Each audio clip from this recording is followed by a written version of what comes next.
अगला प्रश्न है कि भोजन का अवशोषण एब्जॉर्प्शन ऑफ फूड शरीर के किस अंग में होता है।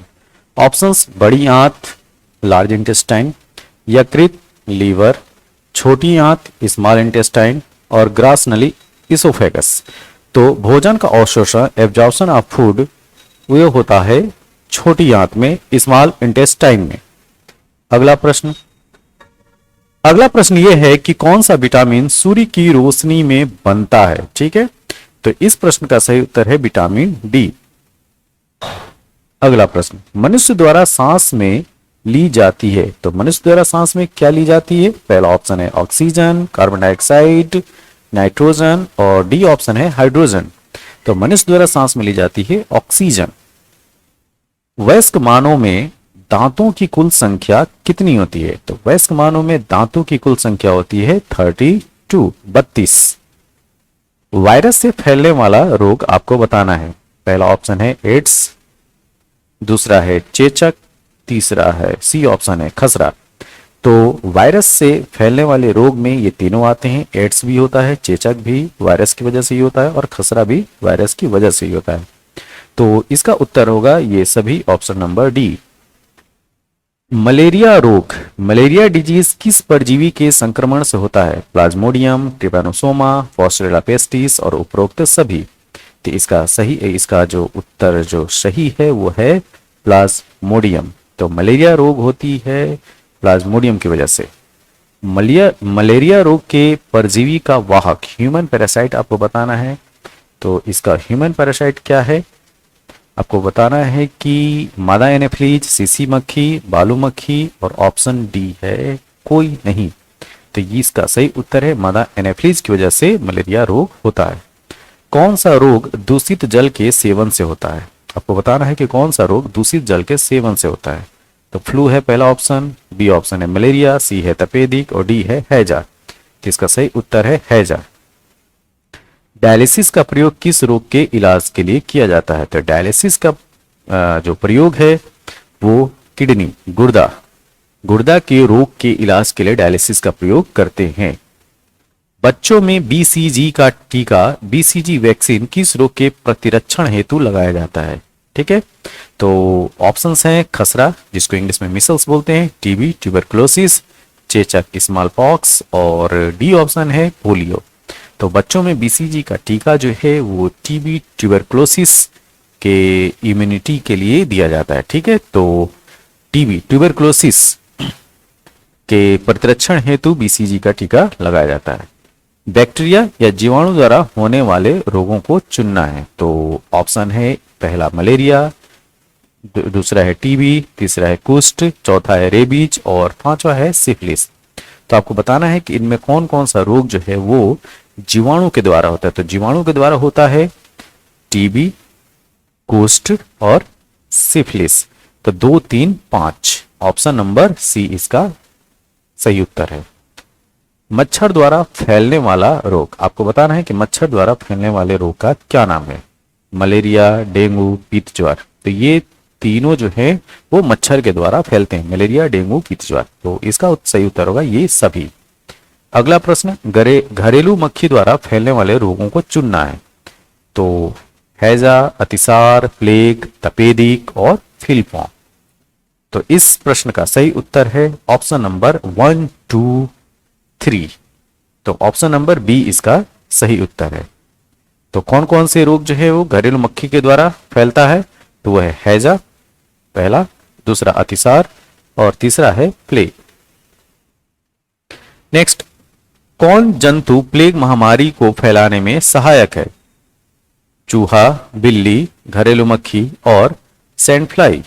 इसका सही उत्तर है चूहा। वनस्पति विज्ञान के पिता किसे कहा जाता है। तो फादर ऑफ बॉटनी कौन है। तो फादर ऑफ बॉटनी है थियोफ्रेस्टस, ऑप्शन नंबर डी। शैवालों के अध्ययन, एल्गी स्टडी या फाइकोलॉजी संबंधी विज्ञान को कहा जाता है। तो ये कहलाता है फाइकोलॉजी। फाइलोक्लेड नहीं, ये गलत है ऑप्शन। तो ये होगा फाइकोलॉजी, इसका हिंदी सही है। ठीक है, कौकों के अध्ययन, स्टडी ऑफ फंजाई संबंधी विज्ञान को क्या कहते हैं। ये कहलाएगा माइकोलॉजी। अगला प्रश्न, विषाणु की खोज फादर ऑफ वायरस, विषाणु की खोज डिस्कवरर ऑफ वायरस अगर पूछा जाए तो कौन है, तो ये है इवानोस्की। ऑप्शन ए सही है।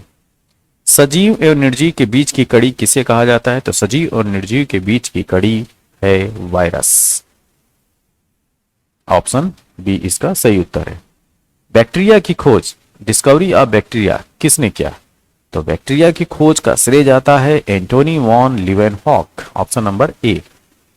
रेबीज के टीके, रेबीज वैक्सीन की खोज किसने किया था, तो रेबीज के टीके की खोज किया था लुइस पास्चर ने। Option number D.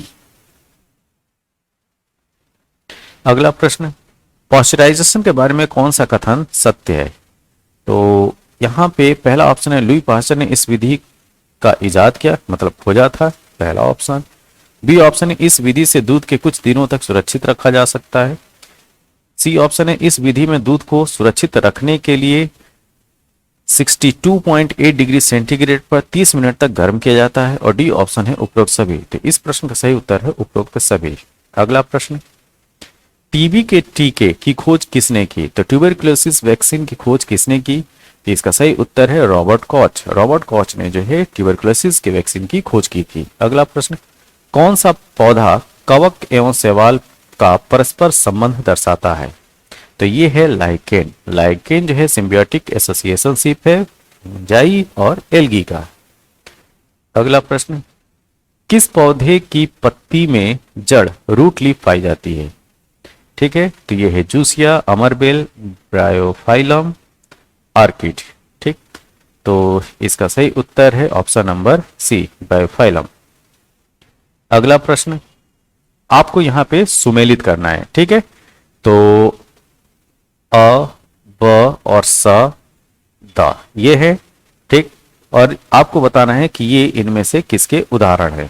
तो प्रकंद का उदाहरण क्या है, तो प्रकंद का उदाहरण है हल्दी। स्तंभकंद ट्यूबर का उदाहरण है आलू। सल्गकंद मतलब बल्ब, ये है प्याज। और घनकंद जिमीकंद। तो इस प्रकार जो ऑप्शन होगा सही ये होगा सी, 3 4 1 2। अगला क्वेश्चन, शुष्कोद्भिद लक्षण सिम्टम्स वाला पौधा है, कौन सा है, तो ये है ऑप्शन नंबर 1, नागफनी, अपुंसिया फाइकस। अगला प्रश्न, पौधों में प्रकाश संश्लेषण फोटोसिंथेसिस पत्तियों के किस भाग में संपन्न होता है, ये आपको बताना है। तो पहला ऑप्शन है पर्णाधार, लीफ बेस, पर्णवृंत, पेटियोल्स, पर्णदल, लेमिना। और डी ऑप्शन है ये इनमें से सभी। तो इसका सही उत्तर है लेमिना। अगला प्रश्न, जीव विज्ञान का पिता बायोलॉजी, फादर ऑफ बायोलॉजी किसे कहा जाता है। ऑप्शन है Charles Darwin, Karl Linnaeus, Aristotle और ग्रेगर जॉन मेंडल। तो इसका सही उत्तर है अरिस्टोटल, अरस्तु। अगला प्रश्न, जीवन का भौतिक आधार फिजिकल बेसिस है क्या, तो जीवन का भौतिक आधार ऑप्शन ए है जीन, बी है कोशिका, सी है माइटोकॉन्ड्रिया और डी ऑप्शन है जीव द्रव्य। जीव द्रव्य मतलब प्रोटोप्लाज्म। तो जीवन का भौतिक आधार है प्रोटोप्लाज्म, ऑप्शन नंबर डी। अगला प्रश्न, सर्वप्रथम कोशिका का पता, ठीक है, तो फर्स्ट टाइम सेल को किसने डिस्कवर किया था, तो ऑप्शन है स्लाइडेन, दूसरा है रॉबर्ट हुक, तीसरा है शॉन और डी ऑप्शन है डार्विन। इस प्रश्न का सही उत्तर है option number B, Robert Hooke. अगला प्रश्न, कोशिका का शक्ति केंद्र पावर सेंटर किसे कहा जाता है, माइटोकॉन्ड्रिया, लाइसोसोम, न्यूक्लियस, साइटोप्लाज्म। तो पावर सेंटर ऑफ सेल कहलाती है माइटोकॉन्ड्रिया, ऑप्शन नंबर ए। अगला प्रश्न, कौन सी रचना पादप कोशिका मतलब प्लांट सेल को जंतु कोशिका से विभेदित करती है। ऑप्शन ए है कोशिका भित्ति, बी है पर्णहरित, सी है सेंट्रियोल और डी ऑप्शन है ये सभी। तो इस प्रश्न का सही उत्तर है ये सभी। तो पादप कोशिका को जंतु कोशिका से जो अलग करती है वो सेल वॉल भी होती है, क्लोरोफिल भी है और सेंट्रियोल भी है। अगला प्रश्न, किस कोशिकांग को आत्महत्या की थैली सुसाइडल बैग बोला जाता है। तो पहला ऑप्शन है राइबोसोम, बी है लाइसोसोम, सी है रेक्टिका और डी है सेंट्रोसोम। इस प्रश्न का सही उत्तर है लाइसोसोम। अगला प्रश्न, डीएनए की द्विगुणित कुंडली, ध्यान से पढ़िए इस प्रश्न को। डीएनए की द्विगुणित कुंडली डबल हेलिक्स मॉडल का पता किसने लगाया था? तो डीएनए की डबल हेलिक्स मॉडल का पता लगाया था वाटसन एवं क्रिक ने। अगला प्रश्न, डीएनए का प्रमुख कार्य क्या है? आपको बताना है डीएनए का प्रमुख कार्य क्या है। प्रोटीन संश्लेषण, कोशिकीय श्वसन, कोशिकीय परिवहन और आनुवंशिक क्रियाओं का संचालन। तो डीएनए का प्रमुख कार्य है ऑप्शन नंबर डी, आनुवंशिक क्रियाओं का संचालन। अगला प्रश्न, आरएनए पाया जाता है, आपको बताना है कि आरएनए किस में पाया जाता है। कोशिका भित्ति में, माइटोकॉन्ड्रिया में, कोशिका द्रव्य में कि राइबोसोम में? तो आरएनए उपस्थित होता है कोशिका द्रव्य में। अगला प्रश्न, आनुवांशिकी के पिता, फादर ऑफ जेनेटिक्स किसे कहा जाता है? तो पहला ऑप्शन है लेमार्क, बी है डार्विन, सी है मेंडल और डी ऑप्शन है अरस्तु। तो आनुवांशिकी के पिता के नाम से जाने जाते हैं Gregor John Mendel, option number C. अगला प्रश्न, मनुष्य में गुणसूत्रों की कुल संख्या कितनी होती है? तो मनुष्य में गुणसूत्रों की संख्या होती है 46 या ये कहा जाए 23 जोड़ी। आंख में किस भाग के नष्ट होने पर आंखों की रोशनी समाप्त हो जाती है? ठीक है, तो रेटिना, आइरिस, कॉर्निया, पुपिल। तो इसका सही उत्तर है option number C, cornea. Cornea के नष्ट हो जाने से आंख की रोशनी समाप्त हो जाती है। अगला प्रश्न, लाल रक्त कण या लाल रक्त कणिकाएं आरबीसी, रेड ब्लड सेल्स का निर्माण कहां होता है? हृदय में कि लाल अस्थि मज्जा में? सी ऑप्शन है लसिका में और डी ऑप्शन है पित्त अस्थि मज्जा। तो इस प्रश्न का सही उत्तर है ऑप्शन बी, लाल अस्थि मज्जा, रेड बोन मैरो में लाल रक्त कण का निर्माण होता है। अगला प्रश्न, कशेरुक दंड वर्टिब्रेट में हड्डियों की कुल संख्या या वर्टिब्री कॉलम में हड्डियों की कुल संख्या पाई जाती है। ऑप्शन ए है 63, बी है 52, सी है 42 एंड डी ऑप्शन है 33। तो इस प्रश्न का सही उत्तर है ऑप्शन नंबर डी, 33। तो वर्टिब्री कॉलम में हड्डियों की कुल संख्या पाई जाती है 33। शरीर की सबसे लंबी हड्डी, लॉन्गेस्ट बोन कौन सी है? तो शरीर की सबसे लंबी हड्डी का नाम है फीमर। मानव शरीर में रक्त कहां शुद्ध होता है? आपको बताना है कि मानव शरीर में रक्त कहां शुद्ध होता है। तो प्यूरिफाई होता है वृक्क में, किडनी में, ऑप्शन नंबर सी इसका सही उत्तर है। मनुष्य के हृदय का स्पंदन, हार्ट पल्स रेट 1 मिनट में कितनी बार होता है? या ये कहा जाए हृदय का स्पंदन, हृदय का धड़कना कितनी बार होता है 1 मिनट में? तो इसका सही उत्तर है 72। किस रक्त समूह को सर्वदाता, यूनिवर्सल डोनर कहा जाता है? ए रक्त समूह, बी रक्त समूह, ए बी रक्त समूह या ओ रक्त समूह? तो सर्वदाता कहलाता है ओ रक्त समूह और सर्वग्राही कौन सा है? A B. तो इस प्रश्न के अनुसार सही उत्तर क्या है? Option number D. अगला प्रश्न, किस ब्लड ग्रुप को सर्वग्राही, यूनिवर्सल एक्सेप्टर कहा जाता है? तो ये है blood group A B, option number C इसका सही उत्तर है। अगला प्रश्न, विटामिन डी का रासायनिक नाम क्या है? तो विटामिन डी का रासायनिक नाम है ऑप्शन नंबर डी, कैल्सीफेरॉल।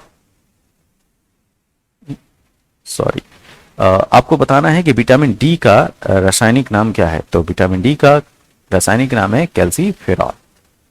अब यहां पे आपको बताना है कि कौन सा युग्म सुमेलित नहीं है। विटामिन ए रेटिनॉल है, सही है। विटामिन सी एस्कॉर्बिक एसिड है, ये भी सही है।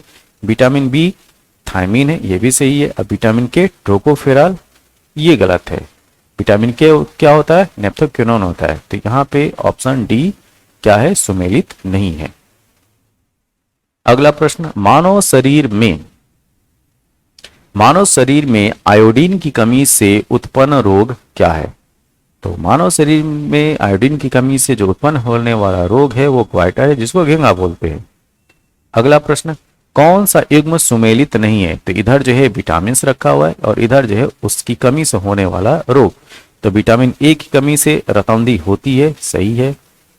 विटामिन बी की कमी से बेरी बेरी, ये भी सही है। विटामिन सी की कमी से स्कर्वी होता है, ये भी सही है। और विटामिन डी की कमी से नपुंसकता होती है, ये गलत है। ठीक है, विटामिन डी की कमी से ऑस्टियोमलेसिया और ऑस्टियोपोरोसिस होती है, ठीक है, या रिकेट्स बीमारी होती है। तो यहां पे जो सुमेलित नहीं है ऑप्शन नंबर डी। कौन सा विटामिन जल में घुलनशील है? आपको बताना है कि कौन सा विटामिन जल में घुलनशील है। तो विटामिन ए पहला ऑप्शन है, विटामिन बी दूसरा ऑप्शन है, विटामिन सी तीसरा ऑप्शन है और डी ऑप्शन है बी और सी। तो इस प्रश्न के अनुसार विटामिन बी और सी दोनों जो है जल में घुलनशील हैं। लाल रक्त कणिकाएं का जीवन काल, लाइफ स्पान कितना होता है? 125 दिन, 120 दिन, 90 दिन, 140 दिन। तो लाल रक्त कणिकाओं का जीवन काल होता है 120 दिन।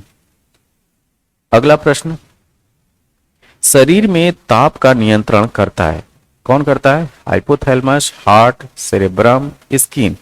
तो शरीर में ताप का नियंत्रण करता है हाइपोथैलेमस, ऑप्शन ए। ये वीडियो आपको कैसा लगा? जैसा भी लगा हो कमेंट बॉक्स में अपने सुझाव जरूर दें। तब तक के लिए थैंक यू, धन्यवाद। Welcome to the Prayagraj institute. आज हम लोग बात करेंगे विज्ञान के अति महत्वपूर्ण प्रश्नों के बारे में। हमारे सामने जो पहला प्रश्न है, पहला प्रश्न ये है कि मानव शरीर की सबसे बड़ी ग्रंथि कौन सी है? तो largest gland in human body कौन सी होती है, ये आपको बताना है। चार ऑप्शंस हैं, पिट्यूटरी ग्लैंड, वृक्क, थायराइड और यकृत। तो यहां पे इन चार ऑप्शंस में जो आपका सही उत्तर है वो है यकृत। तो ह्यूमन बॉडी की सबसे बड़ी ग्रंथि वो है लीवर या यकृत। अगला प्रश्न, इंसुलिन की कमी से उत्पन्न होने वाला कौन सा रोग होता है? तो इंसुलिन की कमी से उत्पन्न होने वाला रोग का नाम बताना है। पहला ऑप्शन है दमा, दूसरा है टीबी, तीसरा है डायबिटीज और डी ऑप्शन है ये तीनों। तो इंसुलिन की कमी से डायबिटीज नामक रोग होता है, जिसको हम लोग हिंदी में बोलते हैं मधुमेह। अगला प्रश्न, कौन पोषक पदार्थ शरीर को त्वरित ऊर्जा प्रदान करता है? मतलब कि आपको इन चार ऑप्शंस में उस पदार्थ का नाम बताना है जो आपको तुरंत एनर्जी दे। तो यहाँ पे चार ऑप्शंस हैं, प्रोटीन, विटामिन, वसा और कार्बोहाइड्रेट।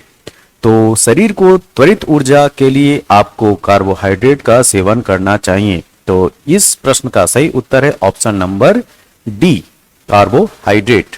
अगला प्रश्न, शरीर में गैसों का विनिमय, शरीर में गैसों का विनिमय मतलब गैस एक्सचेंज किस अंग में होता है? तो पहला ऑप्शन है नासिक गुहा, दूसरा है फेफड़ा, तीसरा है हृदय और चौथा ऑप्शन है धमनी। तो इस प्रश्न का सही उत्तर है ऑप्शन नंबर बी, फेफड़ा। अगला प्रश्न, अगर आपसे पूछा जाए कि वृक्क मतलब किडनी की कार्यात्मक इकाई क्या है? कार्यात्मक इकाई मतलब कि फंक्शनल यूनिट का नाम बताना है किडनी का। ऑप्शन है न्यूरॉन, नेफ्रॉन, बोमेन संपुट और ग्लोमेरुलस। तो इस प्रश्न का सही उत्तर है ऑप्शन नंबर बी, नेफ्रॉन। तो किडनी की फंक्शनल यूनिट का नाम होता है नेफ्रॉन। या अगर आपसे पूछा जाए कि एक्सक्रेटरी सिस्टम की जो बेसिक यूनिट है वो क्या है? वो है नेफ्रॉन। अगला क्वेश्चन, नाइट्रोजनी उत्सर्जी मतलब नाइट्रोजन इमिशंस पदार्थों में सबसे अधिक मात्रा में पाया जाता है। तो ऐसे पदार्थों में सबसे अधिक मात्रा में क्या पाया जाता है? पहला ऑप्शन है अमोनिया, बी ऑप्शन है पोटेशियम, सी ऑप्शन है सल्फेट और डी ऑप्शन है यूरिया। तो सबसे अधिक मात्रा में पाया जाता है यूरिया, ऑप्शन नंबर डी। प्रश्न को फिर से देख लीजिए, नाइट्रोजनी उत्सर्जी नाइट्रोजन इमिशंस पदार्थों में सबसे अधिक मात्रा में पाए जाने वाले आपको पदार्थ के नाम बताना है, ये है यूरिया। अगला प्रश्न, मानव शरीर में पिट्यूटरी ग्रंथि पिट्यूटरी ग्लैंड स्थित होता है? गले में, मस्तिष्क में, थोरैक्स मतलब वक्ष में, एब्डोमेन उदर में। तो इस प्रश्न का सही उत्तर है मस्तिष्क में, ब्रेन में। तो पिट्यूटरी ग्लैंड पाई जाती है मस्तिष्क में। अगला प्रश्न, हीमोग्लोबिन का मुख्य कार्य क्या है? तो आपको बताना है हीमोग्लोबिन का मुख्य कार्य। ऑक्सीजन का वहन, बैक्टीरिया को नष्ट करना, एनीमिया का निदान, और डी ऑप्शन है ये सभी। तो ध्यान दीजिए यहां पे पूछा गया है मुख्य कार्य। तो हीमोग्लोबिन का मुख्य कार्य है ऑक्सीजन का वहन करना। तो ये जो है कैरियर है ऑक्सीजन का, ठीक है। हीमोग्लोबिन का महत्वपूर्ण घटक क्या है? आपको बताना है कि हीमोग्लोबिन के भाग क्या होते हैं, कंपोनेंट क्या होते हैं, या ये कहा जाए घटक क्या होता है। तो ऑप्शन है इसमें क्लोरीन, लोहा। अगला ऑप्शन है सी ऑप्शन सोडियम, और डी ऑप्शन है पोटेशियम। तो ध्यान से देखिए यहां पे हीमोग्लोबिन के महत्वपूर्ण घटक में उस एलिमेंट का नाम पूछा जा रहा है, उस तत्व का नाम पूछा जा रहा है कि जो हीमोग्लोबिन में पाया जाता है, तो वो है लोहा। अच्छा, अगर यहीं पे आपसे पूछा जाए कि क्लोरोफिल में वह कौन सा एलिमेंट है जो पाया जाता है, तो इस प्रश्न का उत्तर जो है कमेंट बॉक्स में दीजिएगा। अगला प्रश्न, किडनी का मुख्य कार्य क्या है? आपको बताना है कि किडनी का मुख्य कार्य क्या है। पहला ऑप्शन शरीर से अपशिष्ट पदार्थों का उत्सर्जन, दूसरा ऑप्शन है शरीर के तापमान का नियंत्रण, सी ऑप्शन है रक्त दाब का नियंत्रण, और डी ऑप्शन है पाचन क्रिया में सहयोग। तो इस प्रश्न का सही उत्तर है ऑप्शन नंबर ए, शरीर से अपशिष्ट पदार्थों का उत्सर्जन करना किडनी का मुख्य कार्य होता है। अगला प्रश्न, हड्डियों एवं दांतों के निर्माण में मुख्य घटक मतलब मेन कंपोनेंट बताना है कि क्या होता है। ए ऑप्शन है कैल्शियम, बी ऑप्शन है फास्फोरस, सी ऑप्शन है आयरन, और डी ऑप्शन है अ और ब, मतलब ए एंड बी। तो इस प्रश्न का सही उत्तर है ऑप्शन नंबर डी। तो हड्डियों और दांतों के लिए जरूरी है क्या? कैल्शियम और फास्फोरस। तो कैल्शियम भी चाहिए प्लस फास्फोरस भी चाहिए। अगला प्रश्न, मानव शरीर की सबसे छोटी हड्डी स्मॉलेस्ट बोन आपको बताना है कि ह्यूमन बॉडी की सबसे छोटी हड्डी का नाम क्या है। तो ह्यूमन बॉडी की सबसे छोटी हड्डी का नाम है स्टेपिस, जो कि कान की हड्डी है। कान में 3 हड्डियां होती हैं, ठीक, मिलियस, इनकस, स्टेपिस, और दोनों कानों को मिला के टोटल कितनी हो जाएंगी? 6 हड्डियां। तो सबसे छोटी हड्डी मानव शरीर की होती है स्टेपिस। अगला क्वेश्चन, मनुष्यों में होने वाले आनुवांशिक रोग जेनेटिक डिजीज कौन से हैं? वर्णांधता, हीमोफीलिया, टर्नर सिंड्रोम, और ऑप्शन है डी ये सभी। तो देखिए मानव शरीर में जो होने वाले आनुवांशिक रोग हैं उसमें ब्लाइंडनेस मतलब वर्णांधता भी आते हैं। ये ब्लाइंडनेस नहीं है, ये कलर ब्लाइंडनेस है, ठीक है, ये कलर ब्लाइंडनेस है। ये वर्णांधता, हीमोफीलिया भी जो है वो आनुवांशिक रोग है, टर्नर सिंड्रोम भी आनुवांशिक रोग है। तो इस प्रकार मनुष्य में होने वाले आनुवांशिक रोगों में ये तीनों आएंगे, वर्णांधता भी आएगी, हीमोफीलिया भी आएगी, और टर्नर सिंड्रोम भी। प्रश्न ये है कि लड़का पैदा होगा कब? XX गुणसूत्र हो तब, या YY गुणसूत्र हो तब, या XY गुणसूत्र हो तब, या XXX गुणसूत्र हो तब। तो ध्यान दीजिए लड़का होने की कंडीशन ये है कि गुणसूत्र होना चाहिए XY। ऑप्शन नंबर सी इसका सही उत्तर है। अगला प्रश्न, हीमोफीलिया रोग से ग्रस्त व्यक्ति में लक्षण दिखाई पड़ते हैं। तो जिसको हीमोफीलिया रोग होगा उसको कैसे लक्षण दिखाई पड़ेंगे? क्या उसके अंदर उसके शरीर के अंदर आयरन की कमी हो जाती है?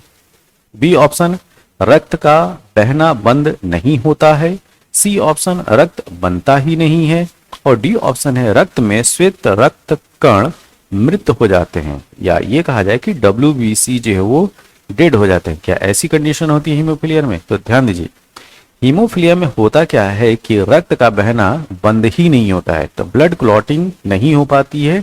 ये होती है हीमोफीलिया नामक बीमारी में लक्षण। तो इस तरीके से सही उत्तर है ऑप्शन नंबर बी, रक्त का बहना बंद नहीं होता है। अगला प्रश्न ध्यान दीजिए, जीन के बारे में कौन सा कथन सत्य है? आपको बताना है कि जीन के बारे में कौन सा कथन सत्य है। यह डीएनए की एक क्रियात्मक इकाई है, पहला ऑप्शन।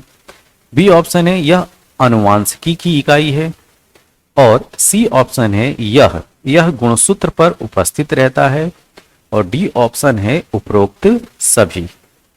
तो ध्यान दीजिए जीन को डिफाइन करने के लिए, जीन को परिभाषित करने के लिए ये तीनों बातें कही जाती हैं। यह डीएनए की एक क्रियात्मक इकाई है, फंक्शनल यूनिट है, ये भी पॉइंट सही है।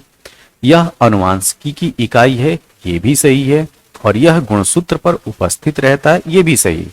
तो इस प्रकार जीन के बारे में ये तीनों स्टेटमेंट सही है, तो यहां पे ऑप्शन आपका सही होगा, ऑप्शन नंबर डी। अगला प्रश्न, जीन का सर्वप्रथम कृत्रिम संश्लेषण सिंथेटिक सिंथेसिस किसने किया? आपको बताना है कि जीन का सबसे पहले कृत्रिम संश्लेषण किसने किया। ए ऑप्शन है जगदीश चंद्र बोस, बी है वाटसन, सी ऑप्शन है हरगोविंद खुराना और डी ऑप्शन है रॉबर्ट ब्राउन। तो इस प्रश्न का सही उत्तर है हरगोविंद खुराना। इसके लिए इनको जो है नोबेल प्राइज भी मिला। कब? 1967-68 ईयर में इनको नोबेल प्राइज भी दिया गया। किसमें? मेडिसिन एंड फिजियोलॉजी में। अगला प्रश्न, प्राकृतिक चयन के सिद्धांत प्रिंसिपल ऑफ नेचुरल सिलेक्शन का प्रतिपादक का नाम बताना है आपको। मतलब जो ये प्रिंसिपल है प्राकृतिक चयन, नेचुरल सिलेक्शन, ये किसने बताया था? तो यहां पे ऑप्शंस हैं चार्ल्स डार्विन, लेमार्क, अरस्तु और हरगोविंद खुराना। इस प्रश्न का सही उत्तर है option number 1, Charles Darwin. Charles Darwin का कॉन्सेप्ट है किसका? नेचुरल सिलेक्शन का। तो अगर आपसे पूछा जाए प्राकृतिक चयन के सिद्धांत प्रिंसिपल ऑफ नेचुरल सिलेक्शन का प्रतिपादक कौन है, किसने ये प्रिंसिपल दिया था? तो चार्ल्स डार्विन। अगला प्रश्न, अनुवांशिक जेनेटिक प्लांट चॉइस संबंधी प्रयोगों के लिए मेंडल ने किस पौधे का चुनाव किया था? तो जो ग्रेगर जॉन मेंडल हैं, उन्होंने जेनेटिक अनुवांशिक संबंधी एक्सपेरिमेंट के लिए कौन सा प्लांट लिया था? उस प्लांट का आपको नाम बताना है। तो वो प्लांट था मटर, पीस, ठीक है। और इसका बॉटनिकल नेम होता है पाइसम सेटाइवम। अगला प्रश्न, एक वर्णांध व्यक्ति मतलब एक कलर ब्लाइंडनेस में किस रंग की पहचान नहीं होती है? अगर कोई व्यक्ति जो है वो कलर ब्लाइंडनेस बीमारी से ग्रसित है तो कौन से रंग की पहचान नहीं कर पाएगा, ये आपसे पूछा जा रहा है। तो अगर कोई कलर ब्लाइंडनेस से ग्रसित है तो वह लाल व हरा में भेद नहीं कर पाता है। तो रेड और ग्रीन, ये जो दोनों कलर है उसमें उसको रंग की पहचान नहीं हो पाती है। ऑप्शन नंबर डी इसका सही उत्तर है। अगला प्रश्न, किस संघ के जंतुओं को जीव द्रव्य प्रोटोप्लाज्म के स्तर पर गठित जंतु कहा जाता है? ध्यान से देखिए, किस संघ के, आपको बताना है उस फाइलम का नाम जिसके जंतुओं को जीव द्रव्य के स्तर पर उनका ऑर्गेनाइजेशन लेवल होता है, ठीक है। तो किस संघ के जंतुओं को जीव द्रव्य के स्तर पर गठित जंतु कहा जाता है? ऑप्शन है प्रोटोजोआ, बी ऑप्शन है पोरीफेरन या पोरीफेरा, सी है सिलेंट्रेटा और डी ऑप्शन है आर्थ्रोपोडा। इसका सही उत्तर है प्रोटोजोआ, जिसमें अमीबा आता है। अमीबा, पैरामीशियम, यूग्लिना, इन सबको प्रोटोजोआ में रखा गया है। अगला प्रश्न, एक कोशिकीय जंतु अमीबा, ठीक, ये है यूनिसेलुलर जंतु। तो एक कोशिकीय जंतु अमीबा एवं यूग्लिना को किस संघ के अंतर्गत रखा गया है? अभी मैंने बताया आपको, तो आप पकड़ सकते हैं, ये है protozoa. Amoeba, euglena, paramecium, leishmania donovani, ये सब प्रोटोजोआ में आते हैं। Option number D.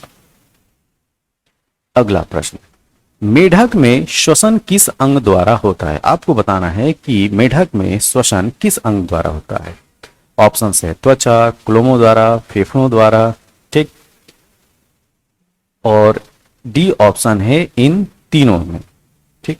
तो मेढक जो है इन तीनों के द्वारा श्वसन करता है, त्वचा के द्वारा भी, क्लोमो द्वारा भी और फेफड़ों द्वारा। ऑप्शन नंबर डी इसका सही उत्तर है। अगला प्रश्न यह है कि वास्तविक मछली रियल फिश कौन सी है? Star fish, brittle star, hippocampus, sea cucumber. ये सी कुकुम्बर है, ठीक है। तो इस प्रश्न का सही उत्तर है ऑप्शन नंबर सी, हिपोकैम्पस, ठीक है, जिसको बोलते हैं सी हॉर्स। सी हॉर्स, ठीक है। सी हॉर्स क्या है? ये है ट्रू फिश, रियल मछली। अगला प्रश्न, मेढक किस वर्ग का जंतु है? ऑस्टिकथीस, एम्फीबिया, सरीसृप, कॉन्डिकथीस। तो मेढक आते हैं एम्फीबियंस में, ठीक है। Option number B. स्तनियों का हृदय कितने कोष्ठ का होता है? आपको बताना है कि मैमल्स के जो हार्ट्स होते हैं उसमें कितने चैम्बर होते हैं। तो ऑप्शन ए है 2, ऑप्शन बी है 3, ऑप्शन सी है 4 और ऑप्शन डी है 5। इस प्रश्न का सही उत्तर है ऑप्शन नंबर सी 4। स्तनधारी वर्ग मैमेलियन क्लास में रक्त का सबसे अधिक तापमान किस जंतु में पाया जाता है? भैंस में, बकरी में, मनुष्य में कि ब्लू व्हेल में? इस प्रश्न का सही उत्तर है ऑप्शन नंबर बी, बकरी में। बकरी वह मैमल है जिसका तापमान जो है अन्य स्तनधारियों की तुलना में ज्यादा होता है, लगभग 40 डिग्री सेंटीग्रेड के आसपास। मछलियां किस अंग से सांस लेती हैं? आपको बताना है कि मछलियां किस अंग से सांस लेती हैं। तो मछलियां जो हैं वो गिल से सांस लेती हैं, ऑप्शन नंबर सी। सबसे बड़ा स्तनधारी, आपको सबसे बड़ा मैमेलियन का नाम बताना है। हाथी, डॉल्फिन, मनुष्य, ब्लू व्हेल? इस प्रश्न का सही उत्तर है ब्लू व्हेल। ब्लू व्हेल सबसे बड़ा स्तनधारी है। अगला प्रश्न, विश्व का सबसे छोटा पक्षी कौन सा है? एमू, कीवी, हमिंग बर्ड, गौरैया? तो इस प्रश्न का सही उत्तर है हमिंग बर्ड। तो विश्व का सबसे छोटा पक्षी हमिंग बर्ड है। अगला प्रश्न, कशेरुकी जंतु वर्टिब्रेट के शरीर का सर्वाधिक कठोर भाग होता है? इनेमल, दांत, थाई बोन, रिस्ट बोन? तो इस प्रश्न का सही उत्तर है enamel, option number A. Whale में श्वसन किस अंग में होता है? व्हेल में श्वसन किस अंग में होता है? ऑप्शन नंबर है पहला गिल, दूसरा है त्वचा, सी है फेफड़ा और डी है मुंह। तो व्हेल में श्वसन होता है लंग्स के द्वारा। और एक चीज ध्यान रखिए, व्हेल जो है वो मछली नहीं है, वो स्तनधारी में आती है। अगला प्रश्न, आधुनिक मानव को जंतुओं के किस वर्ग में रखा गया है? ठीक, फिर से सुनिए, आधुनिक मानव को जंतुओं के किस वर्ग में रखा गया है? सीटी भीमा, कॉर्निवोरा, प्राइमेट्स और इंसेक्टिवोरा? इस प्रश्न का सही उत्तर ऑप्शन नंबर सी, प्राइमेट्स। अगला प्रश्न, ऊतकों के अध्ययन सेल टिश्यू स्टडीज संबंधी विज्ञान को क्या कहा जाता है? तो ऊतकों के अध्ययन को क्या बोलते हैं? Cytology, morphology, histology, anatomy? तो ऊतकों के अध्ययन को बोलते हैं हिस्टोलॉजी, ऑप्शन नंबर सी। अगला प्रश्न, कोशिकाओं के समूह ग्रुप ऑफ सेल्स को क्या कहते हैं? तो ग्रुप ऑफ सेल्स कहलाता है ऊतक, टिश्यू, ऑप्शन नंबर ए सही है। अगला प्रश्न, पुनरुत्पादन या पुनरुद्भवन की क्षमता किस प्रकार के ऊतकों में सर्वाधिक होती है? आपको बताना है कि पुनरुत्पादन की क्षमता, रिप्रोडक्टिबिलिटी किस प्रकार के ऊतकों में सर्वाधिक होती है? ऑप्शन है कनेक्टिव टिश्यू, मसल्स, न्यूरोलॉजिया या तंत्रिकी या एपिथेलियम? इसका सही उत्तर है उपकला, एपिथेलियम। अगला प्रश्न, शरीर में सभी ऐच्छिक, ऑप्शनल तथा अनऐच्छिक क्रियाओं, इनवॉलेंट्री एक्शन को नियंत्रित करने वाला ऊतक कौन सा है? पेशी, संयोजी, तंत्रिका या उपकला? तो इस प्रश्न का सही उत्तर है ऑप्शन नंबर सी, तंत्रिका। अगला क्वेश्चन, रक्त किस प्रकार का ऊतक है? Muscles, connective tissue, nervous tissue मतलब तंत्रिका और एपिथेलियल टिश्यू? इस प्रश्न का सही उत्तर है option number B, connective tissue. अगला प्रश्न, ये इसका सही उत्तर है। अगला प्रश्न पे आते हैं हम लोग, अरेखित पेशी ऊतक, नॉन लीनियर टिश्यू, ठीक है, या ये है अनस्ट्रिप्ड मसल्स, ठीक है। तो अरेखित पेशी ऊतक कहाँ पे पाए जाते हैं? हृदय में, स्टोमक में, आहारनाल में कि स्किन में? तो अरेखित ऊतक पाए जाते हैं अमाशय में, बी। अगला प्रश्न, संयोजक ऊतक कनेक्टिव टिश्यू के उदाहरण हैं? लिम्फ, हड्डियां, प्रोटीन और ऑप्शन है डी, ये सभी। तो संयोजी ऊतक के उदाहरण है all of the above, option number D. अगला प्रश्न, संकुचनशील ऊतक कॉन्ट्रैक्टाइल टिश्यू के नाम से जाना जाता है? कनेक्टिव टिश्यू, संयोजक रेखी, स्ट्रिप्ड टिश्यू, ये टिश्यू है, ठीक, नर्वस टिश्यू, तंत्रिका ऊतक और मसल्स टिश्यू, ठीक है।